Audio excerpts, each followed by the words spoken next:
வணக்கம்.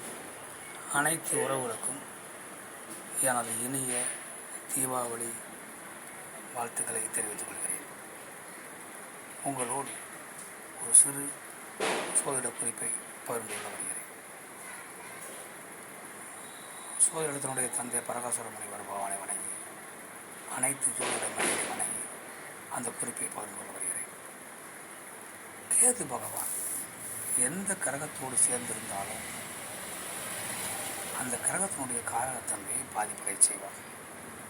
உதாரணத்திற்கு கேது பகவான் சூரிய பகவானோடு இருந்தால் நமது அந்த ஜாதகனுடைய தந்தையின் வழி உறவுகளிடத்திலே நிறைய பகைகள் உண்டாகும், எதிர்ப்புகள் உண்டாகும், விரோதம் உண்டாகும், குரோதம் உண்டாகும், அவர்களால் கெடுதல்கள் உண்டாகும்.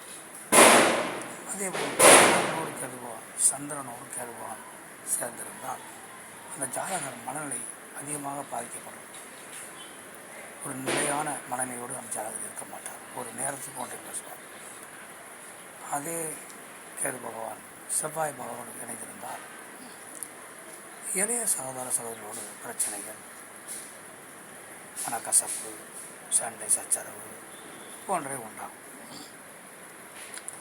அதே கேது பகவான் சனி பகவானோடு சேர்ந்திருந்தால் தொழில்கள் முடங்கும், தொழில்கள் பாதிப்படையும்.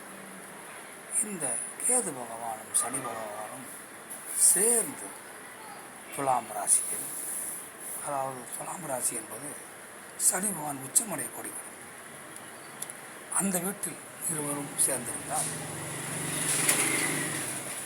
மகரம் ராசியில், மகரம் ராசி என்பது சனி பகவானின் ஆட்சி வீடு, அந்த வீட்டில் கேது பகவான் சனி பகவான் சேர்ந்திருந்தால் கும்பம் வீடு, அந்த கும்ப வீட்டில் கேது பகவானும் சனி பகவானும் சேர்ந்திருந்தால் அது சனி பகவானுக்கு ஆட்சி வீடு ப்ளஸ் மூலத்திரிகோண வீடு சேர்ந்திருந்தால் எந்த விதமான பாதிப்பும் தராது. அதே நேரத்தில் சனி பகவான் தசா காலத்திலும் கேது பகவான் தசா காலத்திலும் அந்த ஜாதகர் கோடிக்கணக்கான சம்பாத்தியம் செய்து பொன் பொருள் இடபலங்கள் வாங்கிவிடுவார், பொருள் சேர்ந்துவிடும். இல்லை, வேறு எந்த வீட்டில் கேதுவான் இருந்தாலும் சனி பகவானும் கேதுவானும் சேர்ந்திருந்தாலும் அந்த வீட்டின் அதிபதி ஆட்சியோ உச்சமோ பெற்றிருந்தால் அந்த தசா காலத்திலும் அந்த ஜாதகம் செல்வாக்கம் பெறுவார். இது உங்கள் அமைப்பு, இந்த அமைப்பு உங்கள் ஜாதகத்தில் இருக்கிறதா என்று பாருங்கள். மற்றவற்றை நாம் அடுத்த வழி காண்போம். நன்றி, வணக்கம்.